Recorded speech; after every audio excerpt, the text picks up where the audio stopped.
Pessoal, tudo bem com vocês? Eu espero que vocês estejam maravilhosamente bem e hoje eu lhes trago a melhor partida jogada por Judith Polgar em toda a sua carreira, segundo ela mesma, né? Essa partida foi jogada no torneio de Duas Hermanas em 1999 contra o campeão mundial Vishwanathan Anand e ela é perfeita para você conhecer o estilo de jogo da rainha do xadrez. Se você nunca viu uma partida da Judith Polgar, só ouviu falar que ela era extremamente agressiva, você vai ver exatamente do que todo mundo fala, o quão agressiva ela pode ser, mas ao mesmo tempo quão precisa e sutil ela é na conversão das suas vitórias, né? Então, sem mais delongas, vamos nessa partida que é, sinceramente, um espetáculo, tá? A Polgar começa com o peão em E4, e o Anand já jogou muitas coisas ao longo de sua carreira. Nessa época ele estava jogando bastante xadrez agressivo, então ele joga peão em C5, a defesa siciliana. Vem cavalinho F3, peão em D6, que é a variante moderna da siciliana, só controlando o ponto E5, para poder trazer o cavalo depois, e peão em D4, trocando o peão central, para poder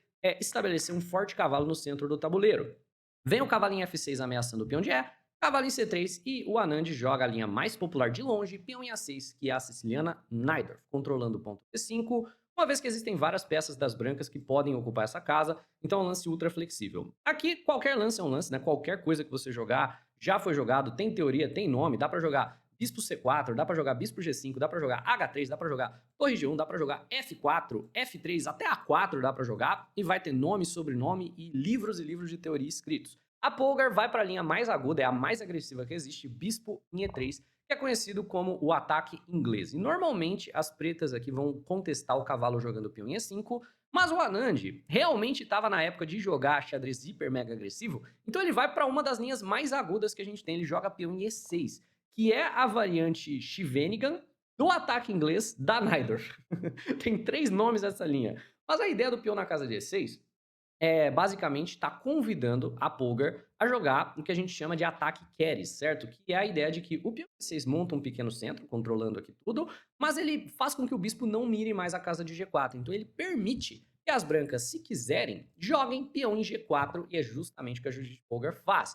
Essa linha vai ser conhecida como o ataque carries por conta do Paul Carries, e o que as brancas estão basicamente convidando as pretas a fazer é jogar peão em E5, que parece que ganha material, e de fato ganha material. Porque peão na casa de E5 é um lance que ameaça o cavalo vai ter que se movimentar daqui, e aí você libera 2 ataques, um ataque do bispo e um ataque do cavalo no peão da casa de G4. Então depois de peão em E5, o único lance que não perde material de maneira imediata é o lance cavalo na casa de F5, mas esse lance, por mais que não perca material de maneira imediata, perde material de qualquer forma, porque as pretas vão jogar peão na casa de G6 com um ataque no cavalo. Se o cavalo se movimenta, certo? O peão de G acaba caindo. Então, a ideia de você entrar nesses ataques, que são extremamente populares pelos jogadores mais agressivos que existem, né? Então, os jogadores que mais jogaram isso na carreira foram a própria Judith Polgar, o Shirov e, por exemplo, o Peter Leko, né? São os jogadores que mais aproveitaram desse tipo de ataque, é você deixar o cavalo cair. Essa é a ideia. Tem a ideia de você jogar bispo G2, deixa o cara tomar o cavalo e você aproveita a atividade dos bispos. E acredite ou não, essa posição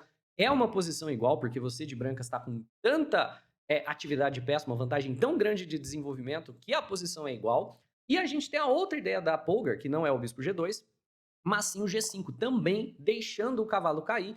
E pode parecer que você vai trocar cavalo por cavalo, mas não é o caso, porque peão toma cavalo, se você tomar o cavalo do jogador de pretas, você na verdade está bem pior, né? G por F6, você leva peão em F4, forçando você a tirar o bispo daqui, e depois de, sei lá, bispo D2, você acaba levando aqui a perda do peão de F6 ou com dama por F6, ou com cavalo em D7, cavalo por F6, que acabou sendo descoberto como a ideia mais precisa ainda. Na verdade, o tomar o cavalo aqui seria uma péssima escolha. Então, depois de G5 e peão toma cavalo, nós vemos a real ideia do ataque que a Judith Polgar vai entrar. A ideia é simplesmente tomar o peão na casa de F5 e argumentar que esses 2 peões aqui, o fato de que pretas vão ter que movimentar o cavalo, tudo isso vale de algo para que o jogador de brancas possa ter um ataque, possa ter a iniciativa.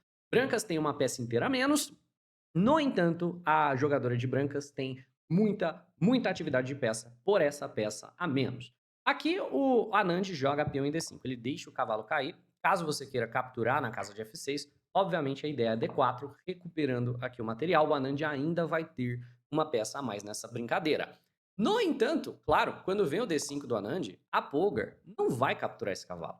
A Judith Polgar vai jogar a linha mais agressiva, ela joga dama na casa de F3, que na verdade é um lance muito inteligente, porque ele tá esperando para responder peão na casa de D4, que é a ideia real das pretas jogarem D5, com o roque grande. Dessa maneira, a torre está cravando o peão, que não pode capturar mais uma peça, a dama. Então, na prática, a Polgar, no momento, está com uma peça a menos, mas ela tem uma vantagem de desenvolvimento muito grande. Pretas, na prática, fizeram uma infinidade de lances de peão aqui nessa abertura. Pretas praticamente não desenvolveram nada, só que o jogador de pretas vai, é claro, capturar mais material. Nunca vale a pena para as pretas tirar esse cavalo daqui, é devagar demais, as brancas vão absolutamente massacrar esse rei no centro, então pretas jogam cavalo na casa de D7, lidando com a cravada e, de fato, ganhando uma peça aqui. Muitas linhas podem ser jogadas, certo? O bispo C4 depois virou uma ideia. A Polgar mesmo experimentou com bispo por D4, sacrificando o bispo aqui pelos peões para abrir o rei do jogador de pretas com bastante sucesso na carreira, mas nessa partida a Judith Polgar vai entregar a peça com D2, vem, peão toma cavalo, bispo toma, e curiosamente, se a gente for avaliar o material da posição, a Polgar possui duas peças a menos, um cavalo que ela perdeu em F5 e um cavalo que ela perdeu na casa de C3. Então, os dois cavalos foram entregues ao adversário, mas em troca desses dois cavalos, a Polgar possui o rei rocado, pressão na coluna D, uma vez que o cavalo aqui está cravado, pressão no peão de E, pressão no cavalo de F6, e basicamente a posição das brancas é uma posição dos sonhos para fazer um ataque acontecer. Aqui é muito importante, certo? Que o jogador de pretas leve o seu rei à segurança de alguma maneira. Então, o lance que é mais jogado hoje em dia, o lance que na verdade era teórico na época, é o lance dama na casa de C7, e é o melhor lance da posição. Dama na casa de C7 é um lance que vem com duas ideias. Primeiro, ele, claro, sai da cravada da torre. Na verdade, o lance vem com três ideias, né? Sai da cravada da torre, começa o desenvolvimento da ala da dama, então existe um sonho distante, no qual talvez em algum momento o rei vai rocar grande, já que o roque curto provavelmente não terá tanta segurança de rei. E a ideia mais importante de todas é que ele evita bispo C4, e o bispo vai ficar muito forte se ele puder ser desenvolvido para a casa de C4. Com dama C7 você vai ter que jogar bispo D3, que é uma diagonal muito mais fraca para o bispo. E claro, também segura o peão de E, que é um peão um tanto quanto importante, já que ele é a última linha de defesa contra esse rei no centro por hora. Na partida, o Anand sentiu que ele precisava de segurança do rei, então ele precisava rocar logo, perdão.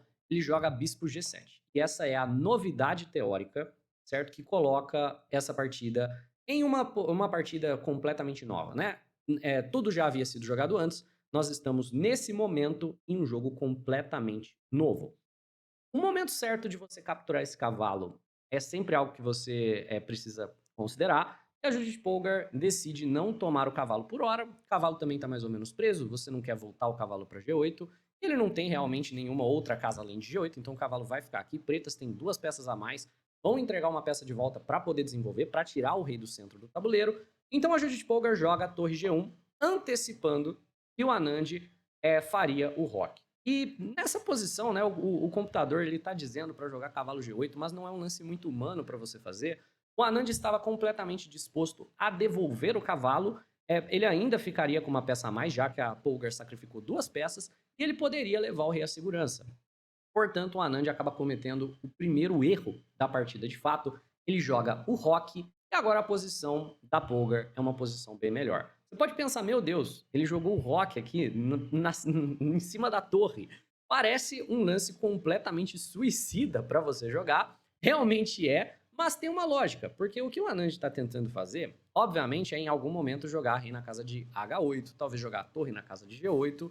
E, obviamente, se as pretas tiverem algum tempo para consolidar, para desenvolver a ala da dama que está pouco desenvolvida no momento, o ataque das brancas simplesmente não vai dar certo por falta de material. A questão é que a Judith Polgar não é o tipo de jogadora que vai te dar esse tempo para consolidar. Todos os lances daqui em diante vão vir de alguma maneira causando um desconforto com alguma ameaça. A Polgar agora decide que é a hora de capturar o cavalo, joga G por F6.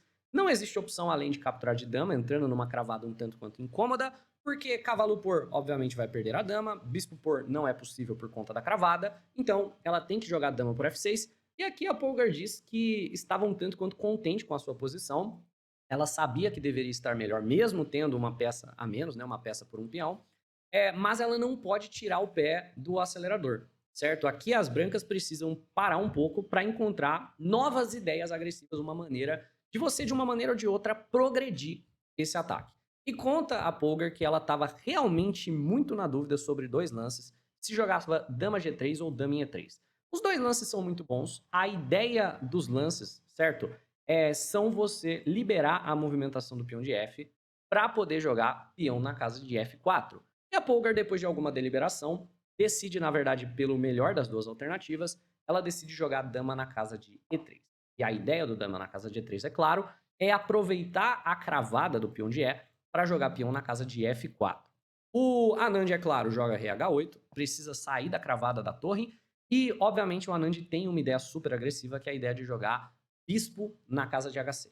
Certo? Bispo na casa de H6 é o tipo de lance que arruinaria a posição da Polgar, porque ganha a dama, ou ganha bastante material nessa brincadeira. E esse é o momento que talvez um jogador mais fraco jogaria rei B1. Tá vendo? Talvez é um momento que você joga um lance como esse, que parece um lance muito bom, mas é lento demais. Porque nessa posição, você precisa jogar de maneira ativa. Você entregou uma peça. Se o jogador de pretas tiver tempo de, como a gente comentou antes, né, consolidar a posição, se o jogador de pretas tiver tempo para finalizar o desenvolvimento dele, trazer todas as peças para a defesa, o ataque não vai dar em nada. Você está atacando com uma peça a menos do que o adversário está usando para defender. Então, a Polgar mantém a iniciativa jogando peão em F4 e bispo na casa de H6. É um lance que falha taticamente. Você vê? É um problema tático para as pretas. Porque se bispo na casa de H6, que parece um lance totalmente lógico, você levaria torre toma cavalo para enfraquecer a defesa do peão de E5, bispo toma e bispo por E5, simplesmente ganhando a dama do jogador de pretas com cheque. A posição estaria completamente perdida, portanto, bispo em H6 não é uma possibilidade. Aqui, a ideia para o Anand defensiva, provavelmente, né, mais potente para se jogar, seria jogar a torre na casa de E8. Né? Torre na casa de E8 é um lance muito forte, porque ele consolida o peão de E. A gente já comentou que esse peão de E é uma linha de defesa muito importante para o rei. Essa diagonal, se ela se abrir, as coisas vão começar a ficar problemáticas, porque tem uma torre na coluna G, tem um bispo ali. Então, torre em E8 era um lance importante. O Anand vai para a segunda opção, a segunda alternativa que também parece boa, que é tentar de alguma maneira forçar a troca das damas. Ele joga dama na casa de B6, oferecendo uma troca. Obviamente, se você aceita a troca das damas, o ataque morre, você tá com uma peça a menos, e aí o final tá completamente perdido. Então a Polgar precisa tirar a dama daqui. Dama em G3 é um lance forçado, porque é o único lance que tira a dama dali, não troca damas e mantém a defesa da torre. Claramente o lance ameaça checkmate na casa de G7. Então, as duas únicas escolhas são torre G8, que seria encontrado, né, respondido com C4, com pressão no peão de F, ou dama na casa de H6, segurando ali. O dama em F6, ele entra novamente na cravada, pretas não fizeram progresso algum. Então, joga dama na casa de H6 aqui, o Vishwanathan Anand. E nessa posição, a Polgar começa a jogar lances assim completamente fantásticos, que vão basicamente forçar o Anand a cavar a própria cova se ele quiser sobreviver.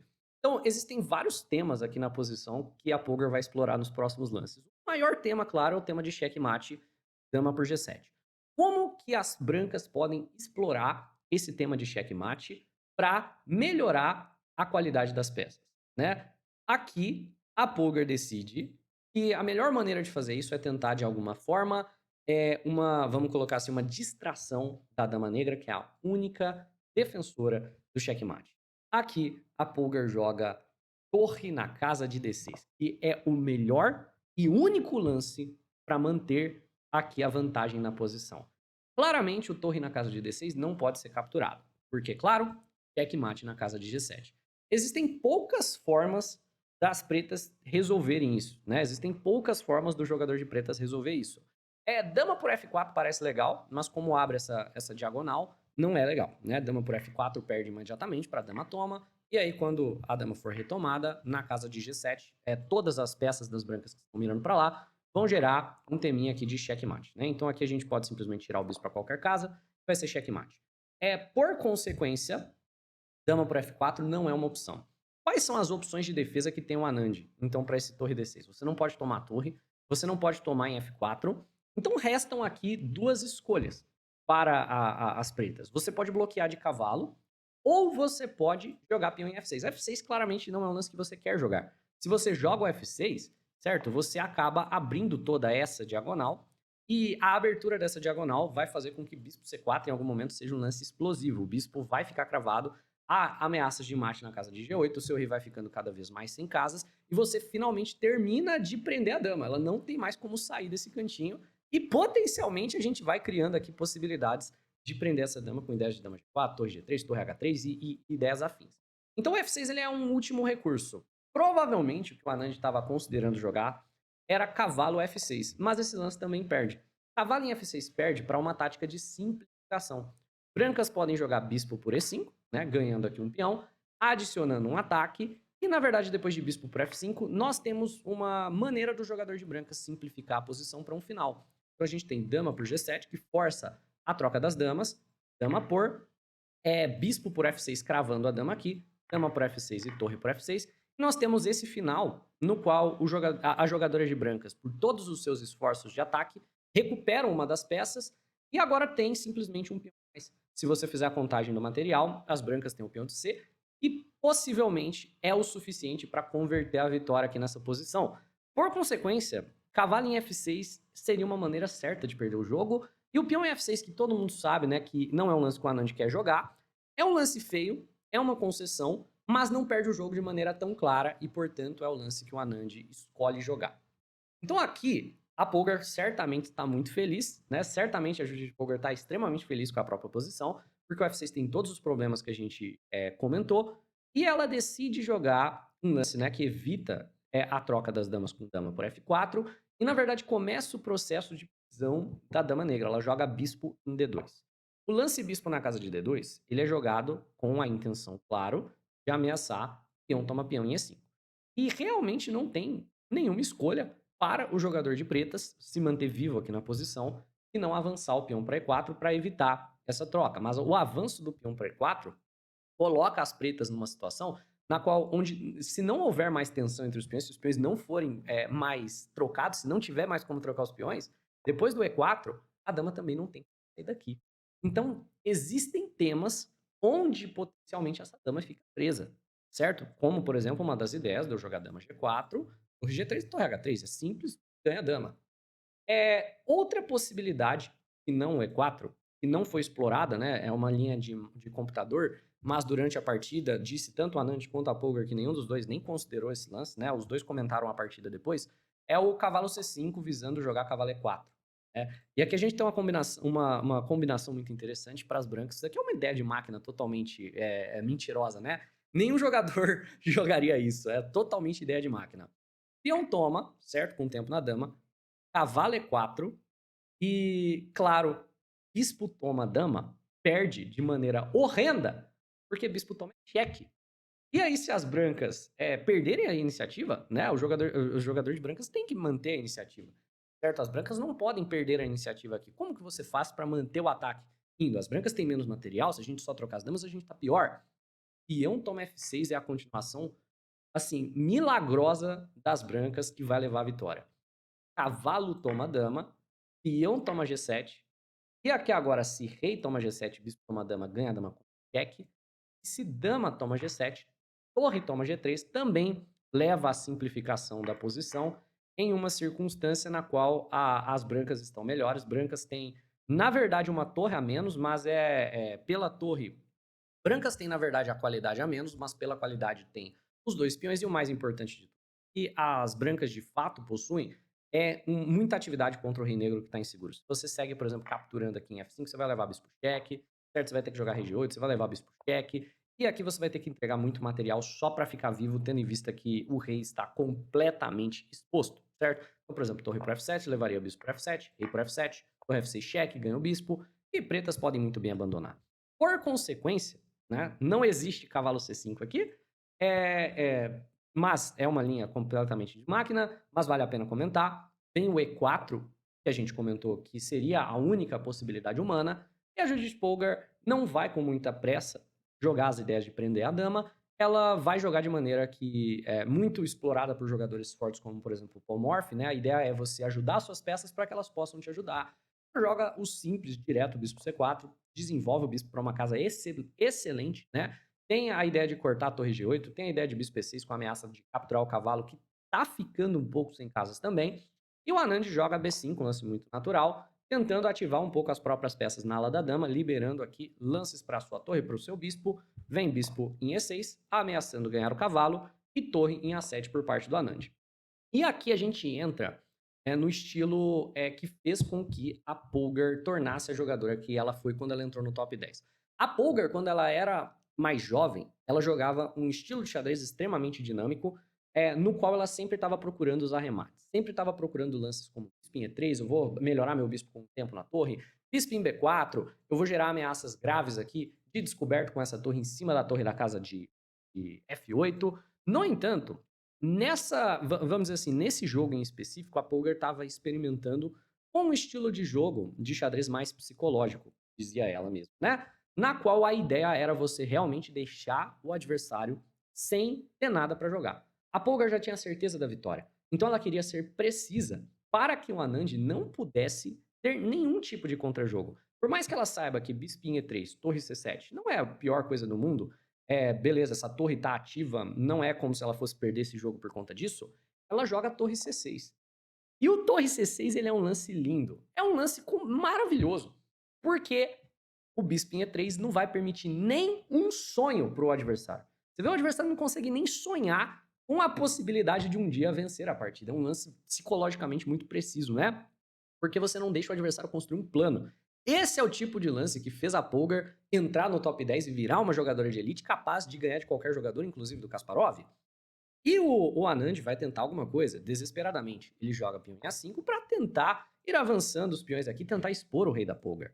Tem o bispo em E3, não dá para jogar torre C7, então torre B7. E agora bispo D5, alinhando o bispo com a torre, e torre B8, e finalmente a Polgar consegue infiltrar a torre na sétima. E olha como sistematicamente a posição foi melhorando para a Judith nos últimos lances, né? A gente tem, enfim, uma atividade de peça absurda das brancas, ainda existe o déficit material, mas as peças das pretas, o verdadeiro problema é que elas não têm casas para jogar, certo? Esse cavalo está cravado, se ele se movimenta vai vir torre por G7, ganhando o bispo. Ao mesmo tempo, a torre não tem lance para jogar, tem ideia de simplesmente jogar bispo A7, que é um lance que sempre tá dentro das possibilidades ali, ganhando material. O bispo pode vir para E6, né? E esse cavalo provavelmente vai ser perdido. Mas o Anand segue lutando, ele joga B4. E aqui é o lance que a Polgar diz que é o lance que ela tem mais orgulho da partida inteira. Porque existem infinitos arremates, como a gente comentou. Brancas podem jogar bispo C6, ameaçando ganhar o cavalo. E aí vamos dizer, se essa torre defende o cavalo, podem jogar bispo A7, ganhando a torre ali. Brancas podem tomar o peão de E, recuperando parte do material. Brancas podem jogar de tantas maneiras diferentes essa posição, né? Tipo bispo C6, torre G8, bispo A7, tem vários arremates. Mas o que a Polgar faz é jogar B3. E aqui, psicologicamente falando, o Anand está completamente destruído, porque não tem mais o que fazer. Você nem o seu plano desesperado de jogar A4, sacrificar o peão, você vai ter.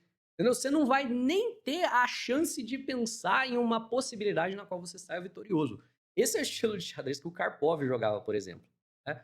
Vem torre B5, atacando o bispo, né? Beleza. Bispo C6 força a torre a sair daqui. Torre por F5.